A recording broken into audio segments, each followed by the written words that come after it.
And you know, that's a little bit old, that chart. Donald Trump was just minutes into a rally when loud cracking sounds suddenly filled the air.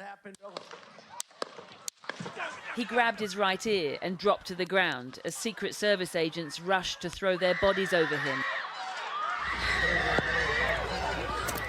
Panic spread through the crowd.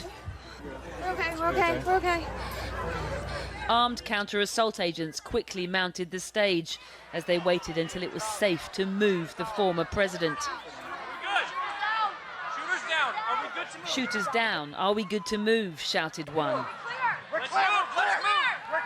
Let's move, cried another.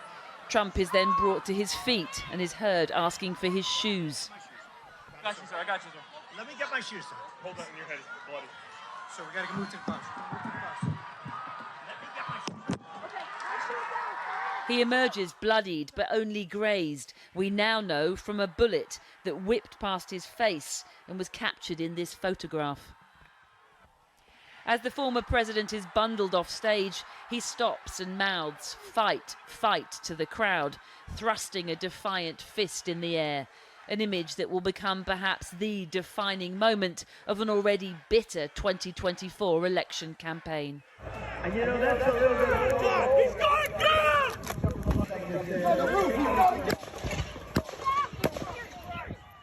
On a roof above the stage, Secret Service agents locate, shoot and kill a gunman who was positioned on the top of a building across the field just outside the rally grounds.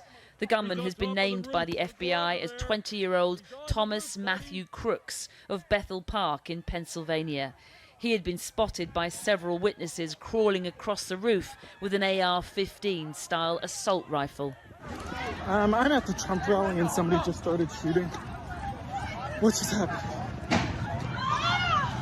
I was up at the fence line, saw the guy move from roof to roof, told an officer that he was on the roof. When I turned around to go back to where I was is when the gunshots started, and then it was just chaos and we all came running away. When I was sitting there, a guy said, "Oh God, he had a gun." I looked up, there's a guy on top of the building, right over there, with an M16, with a blanket, pointing at the president. He starts shooting. Bow, bow, bow, bow, about 4 to 5 shots rang out. Donald Trump was rushed into a waiting SUV and taken to a nearby hospital for treatment and soon declared fine by his campaign staff. Not long after, he posted a statement on his Truth Social platform. "I was shot with a bullet that pierced the upper part of my right ear. I knew immediately that something was wrong in that I heard a whizzing sound, shots, and immediately felt the bullet ripping through the skin. Much bleeding took place, so I realized then what was happening. God bless America." Thanks for coming, folks.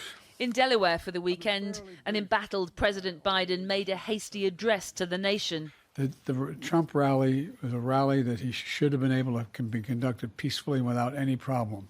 But the idea that there's political violence or violence in America like this is just unheard of. It's just not appropriate.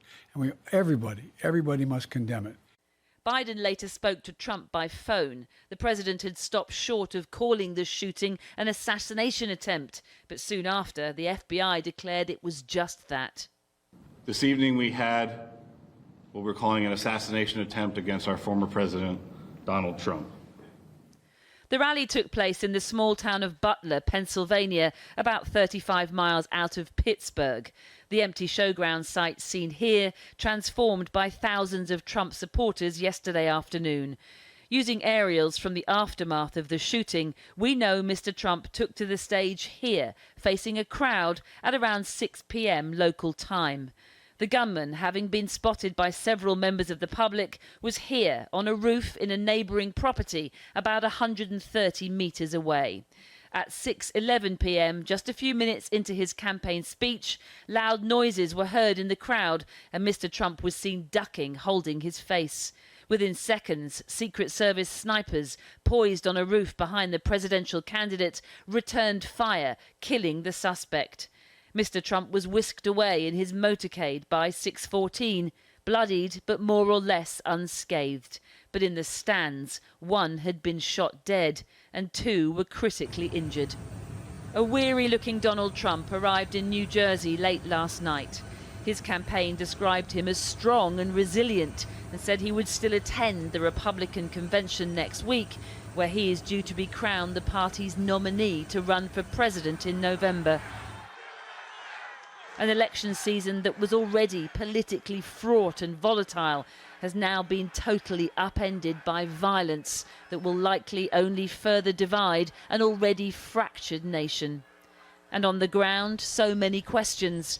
How is it possible a man armed with a rifle got onto this roof, so close to where the former president was holding a rally surrounded by security details?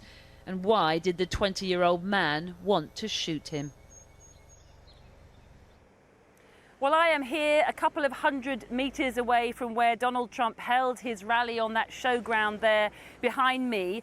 You can still see the flag flying above the stage where he stood when that astonishing incident happened yesterday. And behind me, to my right, behind me, behind those trees is the flat roof where the gunman took his shot at Donald Trump across the stage. Details are starting to emerge about the shooter, Thomas Crooks. Apparently he was a registered Republican. He lived about 50 miles from here, and police sources have today said that they have discovered explosive material apparently in his car and inside his house, though they still do not know the motive. Trump today, meanwhile, is said to be in great spirits by his aides. He has posted on his Truth Social platform calling for unity and to show our true character as Americans, he said, remaining strong and determined and not allowing evil to win, sounding very much like President Biden in his address to the nation last night. And that, of course, is the very big question here. How will this incident impact the presidential election? Donald Trump was already nudging ahead in the polls, while Biden was obviously still reeling from the calls from within his own party to step aside following his disastrous debate performance in Atlanta. So will this attempt now on Donald Trump's life and his defiant reaction to it merely solidify the former president's lead?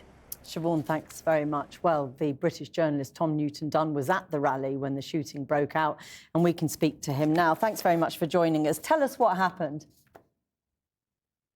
Well, let me just paint a quick scene for you beforehand. It was a very, very sunny, bright, very warm Pennsylvania afternoon, a little bit like the one we're having just now, actually. And the Trump rally in Butler was extremely well attended. It was full of people who love Donald Trump, local people who come from nearby and quite far away. We spoke to people from Ohio, which is the next door state, not too far away from Western Pennsylvania. People from Idaho had come, people from Florida even. And it was a carnival, like all Donald Trump rallies are. You've seen them all before.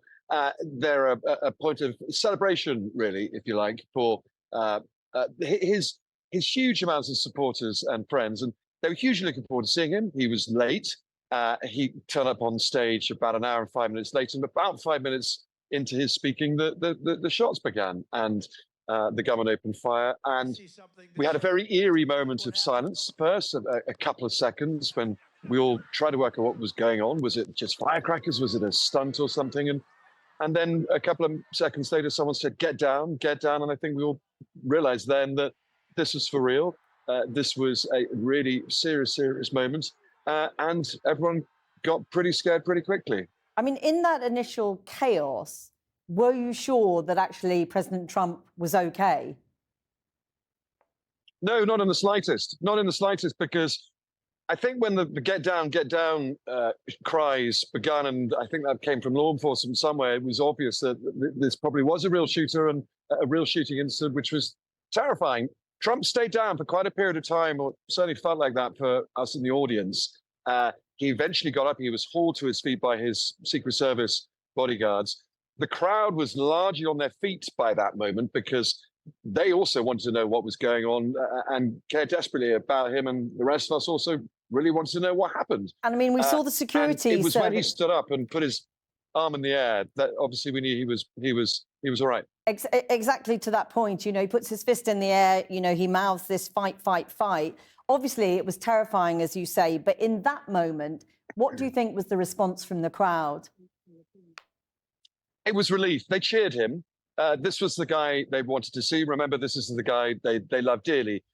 The Trump movement is it's a cultural movement more than a political party, really. It's almost a religion, if you like. It's an evangelical experience to go to one of these rallies and see the extraordinary adoration they have for him. So they were hugely relieved he'd survived, and that's when the cheer went up. And I think it took a few more seconds, maybe even a few more minutes, for people to really realize the gravity of what had then just happened, and the shock and the horror of what had happened. Then it's really sunk in for all of us there. Well, Tom Newton-Dunn, thanks for talking to us today. Thank you. Well, earlier I spoke to Ben Joelson, who's head of security risk at the Chertoff Group advisory firm. I began by asking for his reaction to what happened. Yeah, I mean, I think this is a shocking moment for us in the United States. It's obviously been 40 or 50 years since we've seen an attack on a candidate like this in the middle of a presidential election. I think also from a security perspective and from those of us in this industry, this is an example of the type of scenarios that we're most concerned about. It appears to be a lone wolf type situation. And I would just say from the get-go, these types of scenarios are the most difficult for law enforcement to detect and to kind of interfere with and disrupt their plans before an actual attack or event occurs. So certainly a somber moment for us here. And exactly on that, in terms of the investigation, this sort of dual priority to find out more about who the gunman was, his motive, but also what appears to be catastrophic failures on behalf of the Secret Service. From a Secret Service perspective, if you take a step back and think about their mandate and the difficulty that you have, in particularly in a democracy, of trying to balance a candidate's access to the public in these events which have, tens of thousands of people attending, an attacker only needs to be right one time, as we saw. And the defenders and those folks that are constantly working with law enforcement, it's a complex orchestra on a very rigorous schedule to try and advance these sites and get everything prepared. Some of the eyewitness reports suggesting that the gunman was able to bear crawl with an assault rifle to within just over 100 meters of the president. I take your point about how difficult security is in these scenarios. But the question is being asked, how can this possibly have happened? How can he have got so close? I think that is exactly what the investigators are going to be looking at now. I mean, if you notice some of the preliminary reports, the reaction time of the Secret Service was immediate, and the counter sniper teams that engaged responded and neutralized the threat immediately. But to your point, there's an element of how do we ensure that all of the lines of sight over a potential event are covered and protected and denied. We know the Oversight Committee in Congress has summoned the Secret Service director saying Americans demand answers. That's certainly true. How long do you think it will take before we have those answers? That's hard to say. What I do predict is that you will see an increased security bubble, obviously, around both candidates, particularly entering the RNC. I think you're going to see a lot more of a visible security presence and perimeter being pushed outward if you're planning to attend these events. In terms of the investigation, time will tell. I think we're most interested now in learning about who the shooter was. Was he connected to any other groups, or was this a pure lone wolf style attack? The goal is to never get to the point that we saw yesterday, but to make sure you're detecting that kind of needle in a stack of needles. That issue that you raised at the beginning, they're trying to create enough security at the same time as allowing access to the candidates. Do you anticipate that will change now? I think both candidates and our process in general focuses on not shying away from a security concern, but continuing to engage with the American people in a dialogue during an important election year. So I don't see that schedule decreasing, but I do anticipate, at least in the near term, you will see security infrastructure dramatically expanded potentially at some of these locations in a visible way to deter any potential copycat actors. And of course, one of the greatest fears is exactly that, is that this will precipitate more violence. What is your assessment of that? This is something that both sides will be looking at, because obviously you would be concerned about a retribution or a potential retribution. You would be concerned about a copycat, somebody, saying there's an exploitable gap that they could take advantage of. We don't have any overarching concerns. I don't have any overarching concerns that that's imminent. There's certainly no intelligence to suggest that. And a tense time in what was already a tense time in America. Yes, ma'am. Ben Joelson, thank you very much for talking to us today. Thanks, Jackie. Well, the United States is no stranger to presidential assassinations. 4 sitting presidents have been killed, as well as several presidential candidates. Many fear the attempt on Donald Trump's life will only increase the number of threats and fear of violence in an already intense election year. Republicans are blaming it on the Democrats' demonization of the former US president, who often uses violent rhetoric himself, warning of a bloodbath if he is not elected. Jonathan Rugman looks at what it all means for the election race. Then the worst president in the history of our country took over. Just before he was shot at, Donald Trump called Joe Biden the worst president in American history. Take a look at what happened.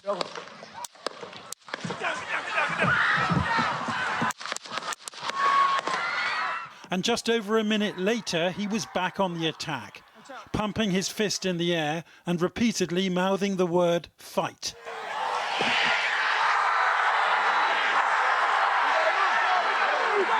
Weaponizing this attempt on his life, turning near disaster to his political advantage by incorporating it into his election campaign.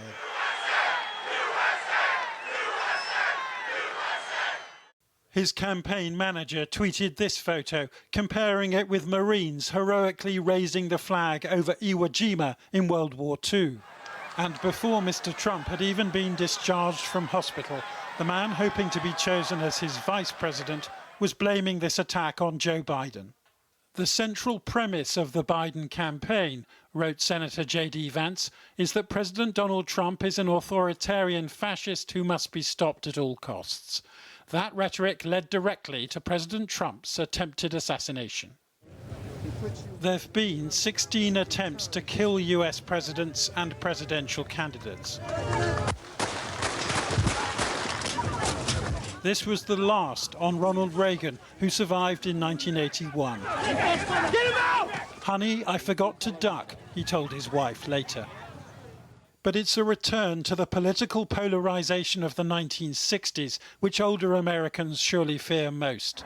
President's car is now turning onto Elm Street. The assassination of President Kennedy in 1963 heralded a turbulent decade of shootings. It appears as though something has happened in the motorcade route. Something, I repeat, has happened in the motorcade route. And voters repeatedly asking what was becoming of their country.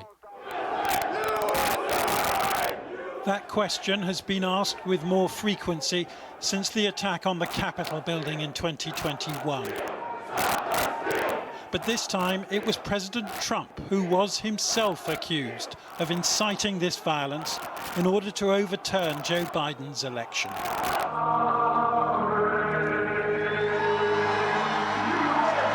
He's called his political enemies vermin, and he's warned of bloodshed if he doesn't win again. Now, if I don't get elected, it's going to be a bloodbath for the whole... That's going to be the least of it. It's going to be a bloodbath for the country. That'll be the least of it. At this rally 2 days ago, Joe Biden made Trump's words central to his own campaign, raising the political temperature rather than cooling it. He says if he loses, there will be a bloodbath when he loses. Trump said if he wins, he'll be a dictator on day one. He means it, folks. We're not going to let that happen. Over my dead body will happen. This weekend, Republicans are gathering in Milwaukee, Wisconsin for their party convention, the city where former President Teddy Roosevelt was shot but survived in 1912. Inside the convention center, leading Republicans have begun calling for unity. There are people who are purposely trying to divide us for political advantage. Resist it. Don't let them get away with it. And again, start talking to each other. That's part of the problem with social media today is we've lost that sense of community. But outside, voters are still trying to make sense of what happened yesterday. I'm ashamed, actually, of the United States and kind of where we are right now. I just feel like our country is at a lull and at a low, and that your first response would be to try to kill somebody is pretty devastating. I will say we're not Trump supporters. We think he is too divisive and not right for the country, but we don't want anyone to get hurt. We are going to fight, just like he said, fight. We're going to fight. He is going to be elected, and we're going to get him there. We're going to take him there. And I'll be damned if I'm going to let Donald Trump walk this nation's runway. It may come as temporary relief to Joe Biden that his age is suddenly not the focus of this election. But any outbreak of civility between these rivals seems likely to be short-lived. What's more, the attempt to kill Donald Trump could increase the turnout of sympathetic Republican voters come November, especially here where it happened in Pennsylvania, which unfortunately for Mr. Biden is also a key swing state. Jonathan Rugman reporting. Well, Whit Ayres is a Republican pollster and the founder and president of North Star Opinion Research, and he joins me live from Arlington, Virginia. Mr. Ayres, the very point of this sort of violence is to disrupt, to destabilise. What impact do you think this act will have on the election? Well, it's a somber day in America. One of the essential promises of democratic governance is that we settle our differences, no matter how intense they are, with ballots rather than bullets. And that obviously did not happen yesterday. I think that we have a presidential election here where Joe Biden had a very slim chance to be reelected before yesterday. After yesterday, his chances of reelection are almost non-existent because Donald Trump looks so strong and Joe Biden looks so weak. I mean, when you talk about how Donald Trump looks and that he looks strong, what undoubtedly will become the iconic image of this election, you know, this moment in history is that image of President Trump with his fist raised in the air saying, fight, fight, fight. How are you reading that? Well, that is his brand. He is strong. And that is the very picture of strength in the face of an assassin's bullet. So that will go down as the iconic picture of Donald Trump in this election. And it works to his advantage and Joe Biden's disadvantage. But how does it work and play out for America's future, in a sense? Because many people saying as soon as this happened, what mattered is how the political leaders responded. Well, I think so far the political leaders have responded well on both sides of the aisle. They have called for unity. They have called for settling our differences peacefully. But what this means for America and the world, I think, is very likely a Trump presidency starting next year. I find it hard to believe that the Democrats are going to meekly go along with Joe Biden, whom even a majority of Democrats believe is too old to serve effectively in a second term. Their only hope is to substitute Joe Biden with someone else, not Kamala Harris, but say a popular Democratic governor who would stand a better chance of giving Donald Trump a serious contest than Joe Biden or Kamala Harris would. I mean, in terms of how the election campaigns are run, you know, we know that America is facing the biggest surge in political violence since the 70s. His campaign team were very quick to blame Joe Biden for what they said was demonizing Mr. Trump. But within hours of the shooting, the Trump campaign sent out a text asking for contributions, saying, they're not after you, they're after me, weaponizing what's happened, arguably. Well, that has been Donald Trump's modus operandi all the way through. That happened after he was charged with various felonies. It happened after he was convicted of 34 felonies. So they've raised money off of all of these attacks on Donald Trump. And so this is simply par for the course for their campaign. Whit Ayres, going to have to end it there, but thank you very much for joining us. Thank you. My pleasure. Well, joining me now is the American author and political commentator Eddie Glaude, who's a professor at Princeton University. Thank you very much for joining me. What do you make? What do you think this moment means for America? For me, it reveals how deeply divided we are. It reveals a kind of moral rot at the heart of our country that we have to address explicitly. That our political differences are being addressed by way of violence or the threat of violence, and it doesn't portend well for as we make our journey towards the conventions and towards November. I mean, there's an argument, I've heard it being made, that this image of President Trump with his fist in the air can be interpreted in many ways. You know, a sign, I'm okay, we're okay as America, but it can also be read in a very different way, can't it? The mouthing of fight, fight, fight. What's your assessment of it?